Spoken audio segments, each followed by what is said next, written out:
So today we're going to be doing 10.4, which is Cavalieri's principle. This basically says that, it talks about if an oblique solid has a base that are not at right angles to lateral surfaces, like these shown below. So it's talking about we don't have right angles, our shapes and prisms are more like parallelograms and instead of rectangles. I think that's how it would be best for you guys to think about it. So it's, basically it says that the intersection of a plane and a solid is called a cross section. The result can be different two-dimensional figures such as rectangles, trapezoids, circles, whatever, so on and so forth. An Italian mathematician, and I'm going to butcher this name, Bonaventura Francesco Cavalieri, determined that two figures with the same cross-section at every level and base have the same volume. That's our keyword here. Two figures with the same cross-section at every level and every base have the same volume. Okay, let's move on and talk about exactly what he means there, because I know this is confusing.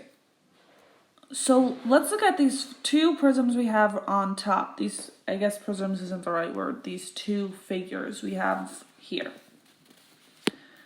Okay, so basically they're saying that at any point, if this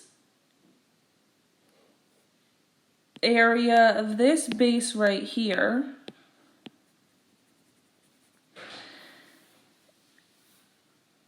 and the height of this base here are equal, then the volumes are also equal. So look at this bottom base here we have in red. At the same height at the bottom, this base we have here is equal, the area of these bases.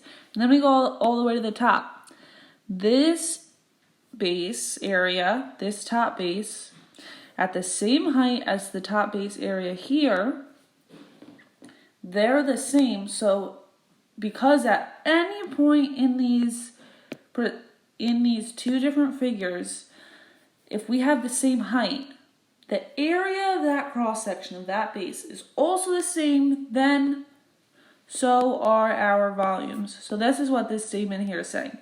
If the bases are the same at the height, then the volumes are the same. Okay? So look at here, this is a good example. We have two stacks of coins, and see how they're like messed up and they're like zigzag here on the right? But here we have the same height as this bottom coin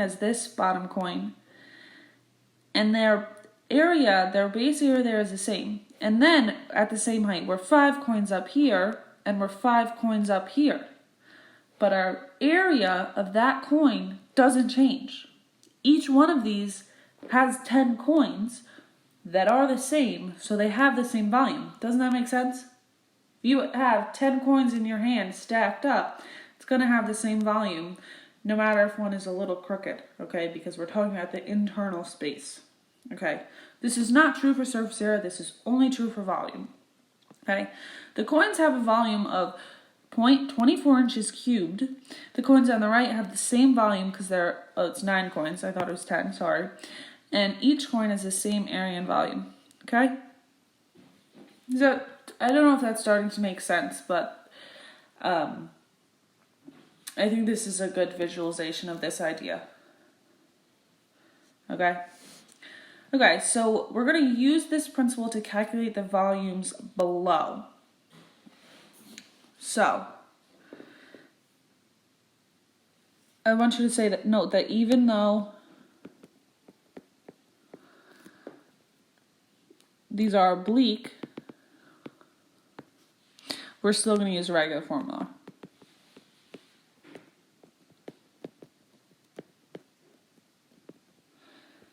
It's basically saying that even if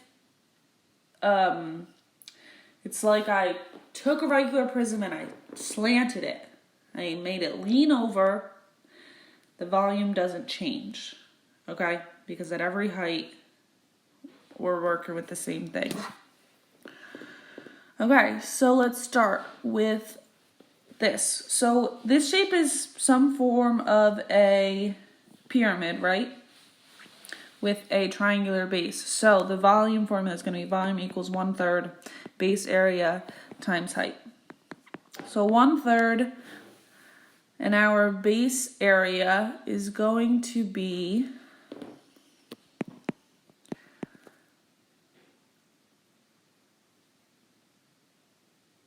well, one, we know this is going to be that we know it's an equilateral triangle here, right? So to do that, we're going to have to find the area of one side. Remember, we did this before, of the triangle. So a squared plus 3 squared equals 6 squared, because this is going to be 3 here if we make this a right triangle on the base. And that's the only way we can find the area, because remember, the height when we're doing the area of a triangle is this perpendicular line from the base to the top. Okay, so when we calculate this, a squared is 27, and so that a equals 5.2. So that's going to be our height. So for the base area, we have 1/2 base times height, right? So 1/2 6 times 5.2. So 6 times 1/2 times 5.2. And we also have to multiply by 10 in this formula. So we can put that in all into our calculator and you get 52 centimeters cubed. Still volume, it's still going to be units cubed. All right, moving on, let's look at this prism here. So we know that for this,